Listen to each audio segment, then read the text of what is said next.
జై శ్రీమన్నారాయణ. శ్రీమతే రామానుజాయ నమః. నేటి మంచి మాట మహాలయ పక్షము. దాని గురించి తెలుసుకుందాము.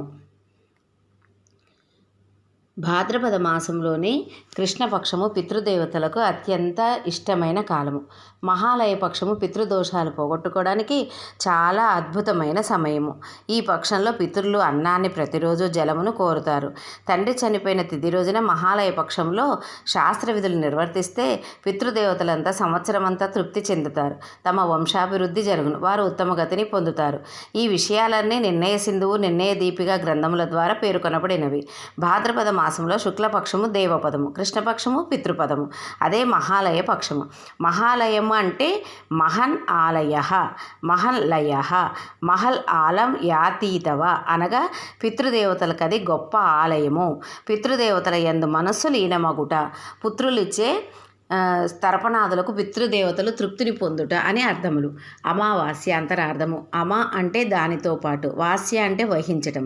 చంద్రుడు సూర్యుడిలో చేరి సూర్యుడితో పాటు వసించే రోజు కాబట్టి అమావాస్య అన్నారు. భాద్రపద అమావాస్య రోజున పితృదేవతలు పుత్రులిచ్చే తర్పణములకు ఎదురు చూస్తూ ఉంటారని ధర్మ గ్రంథాలు తెలుపుతున్నాయి. భాద్రపద బహుళ పాడ్యము నుండి అమావాస్య వరకు మహాలయ పక్షము. పితృరుణం నుండి ముక్తి పొందడం చాలా కష్టం. తల్లిదండ్రులు సంతానం కోసం ఎంతో తప్పిస్తారు. వెలకట్టడం సాధ్యం కాదు. పితృగణాల శ్రాద్ధ కర్మ గౌరవప్రదంగా చేయటం సంతానం తప్పనిసరి విధి. శ్రాద్ధకాలం ప్రారంభమైందని తెలియగానే పితృదేవతలు బ్రాహ్మణులతో కూడా వాయు రూపంలో భోజనం స్వీకరిస్తారు. సూర్యుడు కన్యారాశిలో ప్రవేశించగానే పితరులు తమ పుత్రుల పౌత్రుల దగ్గరికి వస్తారు. ప్రతి మాసంలోనూ అమావాస్యకు ఒక విశేషం ఉంటుంది. కానీ భాద్రపద మహాలయ అమావాస్యకు విశేషమైన ప్రాముఖ్యత ఉంటుంది. ఆదరపూర్వకంగా శ్రాద్ధ కర్మతో సంతోషపెడితే వారు తమ సంతతి వారి ఆయువు, విద్య, ధనము, సంతానము సమస్తం కలిగి ఉండేటట్లు ఆశీర్వదిస్తారు. అన్నదానం ఎప్పుడు చేసినా మంచి ఫలితాన్నే ఇస్తుంది. కానీ ఈ మహాలయ పక్షంలో చేసే అన్నదానం వలన అనంత కోటి యజ్ఞ ఫలితం ప్రాప్తిస్తుంది.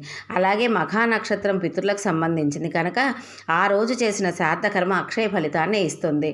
మహాలయ పక్షంలో ఏ రోజు శ్రాద్ధ కర్మ చేస్తే ఎటువంటి ఫలితం లభిస్తుందని వివిధ పురాణాల ఆధారంగా గురువుల ద్వారా తెలుసుకుందాం. పాడ్యమి తిథి రోజు శ్రాద్ధం పెడితే లక్ష్మీ కటాక్షము, విదయలో సంతాన ప్రాప్తి, తదియలో మంచి సంబంధం కుదురుతుంది లేదా మంచి కోడలు వస్తుంది. చవితి రోజు పగవారు కూడా శత్రువులు లేకుండా చేస్తుంది.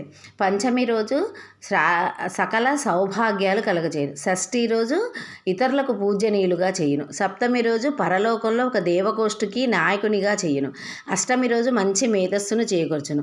నవమి రోజు మంచి భార్యను సమకూర్చును. గయ్యాలైన భార్య కూడా బుద్ధిమంతురాలాగా మారిపోవును.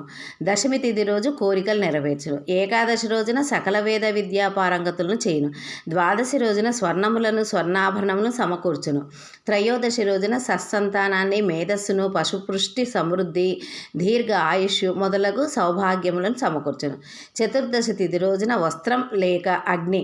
ప్రస్తుత కాలంలో రైల్లో మోటారు వాహనం వల్ల విపత్తు, వీని మూలంగా మరణం సంభవించిన వాళ్లకు మహాలయ సార్థము చేయవలను. అప్పుడే వారికి సంతృప్తి కలుగుతుంది. అమావాస్య రోజున సకలాభీష్టములు సిద్ధించును. పాడ్యమి తర్పణం ముందుగా నిర్వర్తించి వానిలో గల లోపములను నివృత్తి చేసి పరిపూర్ణతను చేకూర్చును. ప్రతి సంవత్సరం చేసే శ్రాద్ధం కన్నా అతి ముఖ్యమైన శ్రాద్ధాలు ఈ మహాలయ పక్షం 15 రోజులు. చెయ్యలేని వారు ఒక్క మహాలయమైనా చేసి తీరాలి. ఆర్థిక భావం వలన విద్యుక్తంగా శ్రాద్ధకర్మలు చేయలేకపోతే పితృపక్షంలో కేవలం శాకంతో శ్రాద్ధం చేయవచ్చు. అది కూడా వీలు కాకపోతే గోవుకు గ్రాసం పెట్టవచ్చు. అది చేయలేని వారు ఒక నిర్జన ప్రదేశంలో నిల్చొని అపరాహ్న సమయంలో 2 చేతులు పైకి ఎత్తి పితృదేవతలను ఆకాశంలో చూస్తూ శ్రాద్ధకర్మగా భావించి నమస్కరించవచ్చు. పితృదేవతలకు సంతృప్తి కలిగించిన వ్యక్తికి భౌతికంగా సుఖ సంతోషాలు, పరలోకంలో ఉత్తమ గతులు లభిస్తాయని శాస్త్రాల ద్వారా తెలియజేస్తుంది. మరి మనం కూడా ఆచరించి పితృదేవతల యొక్క అనుగ్రహం పొందుదామా? జై శ్రీమన్నారాయణ. కొనకళ్ళ సంధ్యారాణి, రామానుజదాసి.